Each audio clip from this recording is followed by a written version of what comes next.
Everyone, we're on day number 21, Exodus chapter 10 through Exodus chapter 12. Starts off with God telling Moses again why he's doing what he's doing. Egypt needs to know that God is God. The Egyptians were serving idols. They were serving the created thing. They were wicked people. They were doing wicked things to the Israelites, but they didn't believe in God.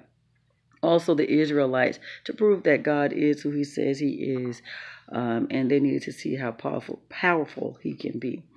And so, after the discussion with God, Moses and Aaron goes to Pharaoh again, tells him, actually they ask him, how long are we going to play these games?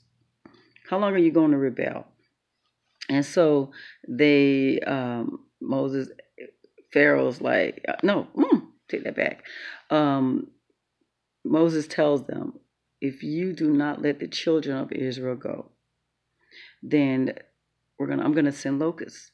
Locusts is gonna be everywhere. It's gonna be throughout the palace. It's gonna be throughout every home, everyone's home. It's gonna cover the ground, and it's going to destroy whatever the hailstorms didn't get rid of, as far as the crops are concerned. And so now the officials, Pharaoh's officials are scared, and they run to Pharaoh and they say, Pharaoh, come on, dude, come on. How long are we going to allow this guy to keep us hostage? Let him go. Let him go so that they can go and worship their God. And so Pharaoh calls them back, and Pharaoh's like, okay, you can go. You can go, but who are you taking with you? So Moses says, we're taking everybody. We're taking the old man as well as the young man. Everybody's going. And we're taking our flock as well so that we can worship God. So Pharaoh's like, you must take me as a fool. Are you kidding me? I see what you guys trying to do. No. You can take the elders as you had originally planned to do in the beginning. But no one else goes. And so Moses is like, okay, it's on you. So he leaves, and he raises his hand, and an east wind blows throughout that day, throughout the night. And that east wind brought the locusts. And so the locusts were everywhere. Those locust guys are grasshoppers. Can you imagine grasshoppers everywhere throughout the houses, all the homes, the palace, locusts everywhere. It says there was so many, like darkness around there. And so Pharaoh calls Moses and say, oh, can you please stop it? Please stop the locusts. I've only seen this one time. Please stop it. Forgive me. And so, one time, do it really. Perception, guys, perception. Anyway, so Moses prays, and the west wind comes and blows all the locusts into the Red Sea. And so, Pharaoh, he didn't let the children go. The last thing before the big thing, darkness. Darkness for 3 days. Darkness. There's no light anywhere. So it was so dark that you couldn't even see your hand in front of your face. It was so dark for 3 days. Really? And the children of Israel weren't even affected by this. At this time, the Egyptians gotta know, I need to go and hang out with the Israelites. Everything is good there. And so the word tells us that Moses had gained some popularity there. Pharaoh's officials respected him. The Israelites were reaping the benefits of the Egyptians. The Egyptians were favorable to them. So everything was good as far as the relationship thing was going, but God was not done. God said the children of Israel needed to go, and he was still working on that plan. So guys, don't let all that goodness stop you from focusing on God. You still focus on God, even though now everybody's treating you better and you're getting all this favor all over the place. You still stay focused on God and continue what he has for you to do, okay? And so now it's dark. Pharaoh's upset. He's anxious. He calls for Moses and Aaron to come. And so, Pharaoh says, okay, you go ahead. You can take your little ones.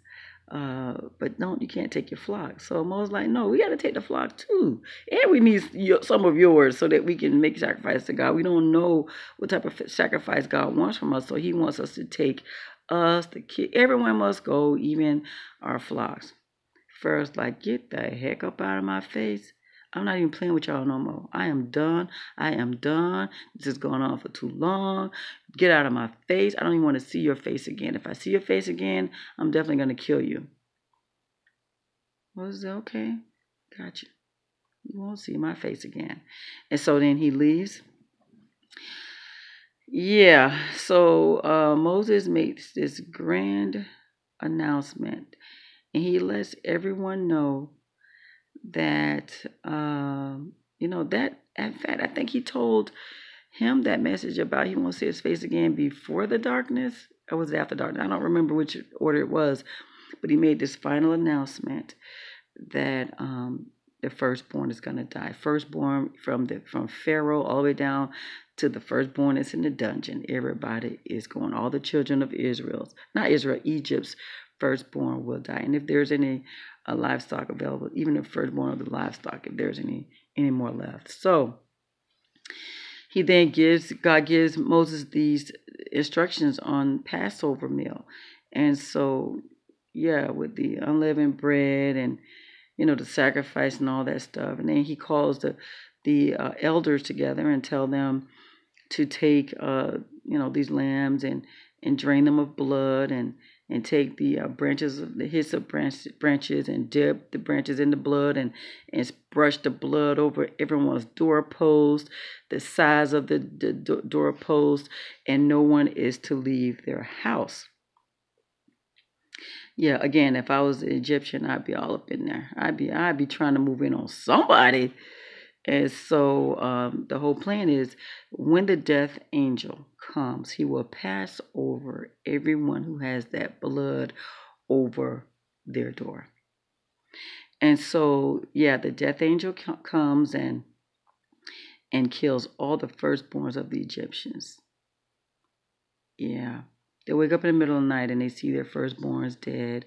And not one of the Egyptians' firstborn, in fact, the ones who were in that covering of the blood, their firstborns didn't die. But yeah, it says there was a great wailing. And guys, you have to ask yourself, what does it take for us to finally accept God as God? What does it take for us to recognize him, to get in line with him? I mean, his biggest thing is to love one another. That's what God tells us. And then he has these ways of telling us to love one another. If you love one another, you won't hurt another. You won't kill the next person. You won't cheat on that person's spouse. You won't have any to love me. Have no God before me. You won't put other things before God. Oh, you'll take the time to get to know me and to trust me.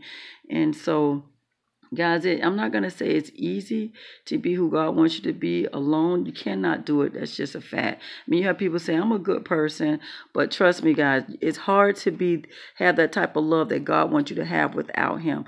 So we have to ask him, Lord, teach me how to love. Teach me how to forgive. Teach me how to be that meek person. Teach me, I mean, I'm a meek person, but I'm also a tough person. And, a lot of times when I'm being a certain way, people like, she says she's Christian. As long as God knows who I am, I'm good. God don't expect for us to just take everything. There are things that he wants us to stand up for. I stand up to righteousness. I'm very outspoken about that.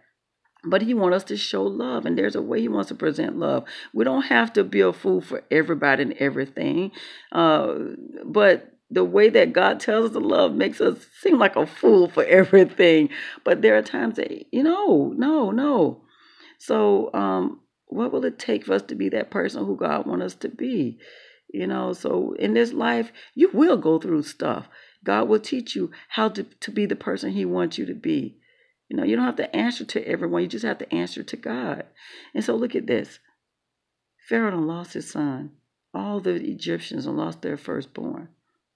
Now Pharaoh's like, get up out of here. Go. And yes, it's happening the way God said. They're going to force you out. Yeah, everybody forced them out. Egyptians were pleading them to leave. Get out of our land. And so, yeah, that's where we are right now, guys. The Israelites are leaving Egypt. But look what it took for them to know that God is God. Each one of us individually, what is God to you in your lives? Is God your God? Is he the one you're putting above everything and everyone?